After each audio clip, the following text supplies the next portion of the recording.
Hi. So I thought it would be fun to go back and watch this old video I made about from a year ago about 5 things that I've learned dating in my 20s.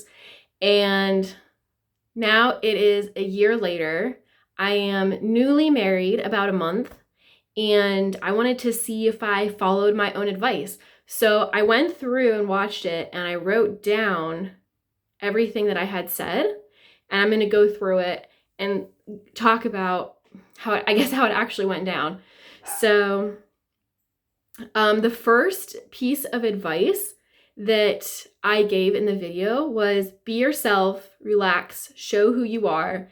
And I also talked about what you give is what you get. So the sort of energy, the sort of and type of energy that you put out. I'm looking at my journal, by the way, and now I'm really hot because I just got out of the shower. So I talked about that the type of energy that you put out there is what you'll receive. So if you're relaxed and you're yourself, then they're going to be the same way.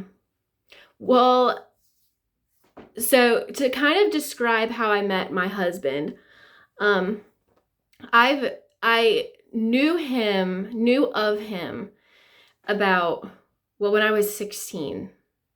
So like 9 years ago. I was working at Dairy Queen, and he came in as a customer, and I guess he worked there a couple years before me. I didn't know it.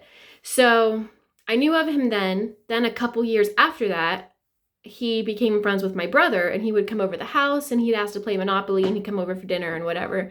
So again, didn't really talk to him. He is 7 years older than I am. So at that point, like our age, I don't know if you can hear our dog barking, but I'm just going to keep going. The age difference, me being, that young, was pretty big. And then COVID hit, and I didn't see him for 5 years. And fast forward to July of 2025, my brother invited him to, or my sister-in-law invited him to my brother's birthday, and at a restaurant. So he showed up, and we both noticed each other there. And then we were both on the Bachelorette. We were on the same bridal party as my brother and sister-in-law's wedding renewal. So we only dated for we started dating in August. September, October, November, December, January, February is when we got married. So 6 months later, we were married. It was pretty quick. We knew each other for a really long time.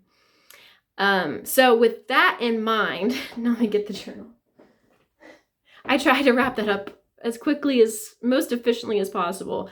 But was I myself? Did I relax, show who I am, think about, what you give is what you get?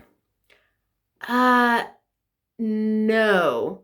Like, I really wanted to, but I had a crush on him since I was 16. I really liked him. And it also really helped. However, I will say, don't judge me too hard. I will say that whenever we went on the Bachelorette trip together, which was really, we're all older. It wasn't crazy. It was just my brother, my sister-in-law, their friends. And we got a cabin together. I was very myself on that trip. And that's whenever my husband and I, his name's Kevin. That's whenever Kevin and I really got sort of to see who we are, I think.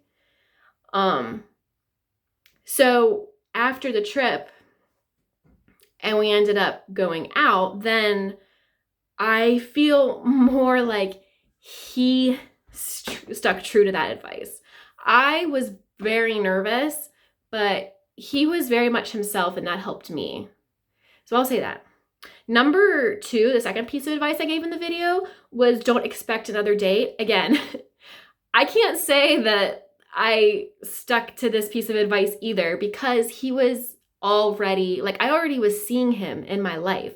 I knew that I was going to be around him again at some point. So I couldn't really have that in mind, like, oh, whatever happens, I'll never see him again. That was not a part of it. Number 3, I said, find out your values and beliefs and don't budge. Absolutely. I think this is the most important one, honestly. Like in the video, I said that the last one was the most important one, but I say it's this one because that is basically, you're basing your whole life off of what you're, like, it's going to be a part of your whole life. You're going to be with this person forever. You need to be on the same base about everything. Like, and that's the thing is, you know, the Bible talks about being equally yoked, finding someone you can go to war with. And obviously it talks about like how defining love, and my husband showed, you know, godly love to me. He's a beautiful, beautiful heart. But that was all on the same page. It was honestly, it was like little things where I was like, oh, I don't really like that. But it in the long run, it didn't matter. And, you know, we grow together and we find a lot of things to enjoy. And now, like, I feel like there's nothing that we don't appreciate about each other. And, you know, we relate on so much. But it's the big things, the values, the beliefs, the worldview, especially being equally yoked, you know, because the Bible talks about that. I say that's so, so important. And honestly, like I've went out with other people who were Christians. You know, that's the biggest thing I'd look for when I was dating people. But Kevin and I, we are on the same path. And whenever we pray together, God would teach us things at the same time. It was like, it just felt like God was helping us at the same time and growing together. And I think when you can find that you grow together with somebody, that's a very big indicator of a healthy, long-lasting relationship. Now, the 4th piece of advice I gave was keep an open mind on who you are looking for. I also feel like I didn't really follow this one. Well, he was like, oh, wow, Kevin, like, he would never go out with me. So he was, I'd kind of describe it as like, he was what I was looking for, right? But little pieces, like I had an idea, oh, my future husband would be this way, or my future husband would be this way. I honestly didn't realize how much of that I held on to. And I didn't know that I had so many little things that I thought was so important. So I really tried not to, but I did not keep an open mind. I did on,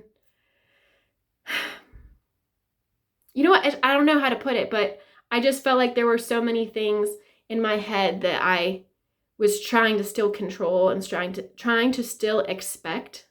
So I can't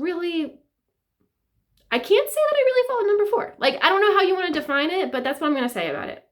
And then number 5, this is what I said was most important, but now, like, I had actually a very difficult time with this, was trust your instincts. Because above all, no, trust God. Don't trust your instincts. And I think the reason I say this, and I really relate to that Vienna song with Billy Joel, you know, you can see when you're wrong. Though you can see when you're wrong, you know, you can't always see when you're right. And I was so good at knowing when it felt wrong that I had a hard time deciphering, like, okay, am I really nervous? Am I excited? Or is this bad? Because I was so excited to go out with him. I was like actually sick. But the biggest thing that I'd say about Kevin is that I was always excited to see him again. And that's never worn off. And that and being able to grow together and seeing that growth happen while we were together, and also constantly praying about the relationship and having our prayers answered.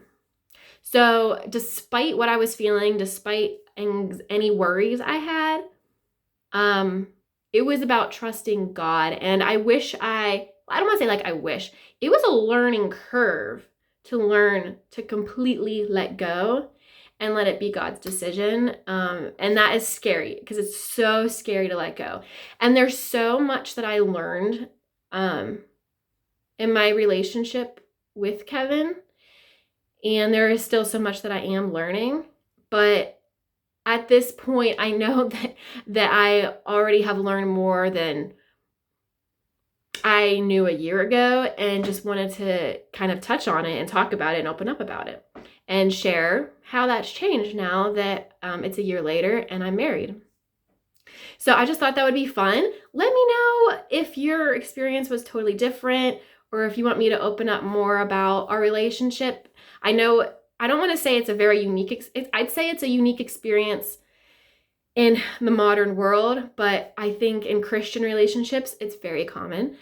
And I'd be happy to open up more, talk about it or whatever. But that is my reflection on my dating advice from a year ago. And thank you for letting me share. Bye.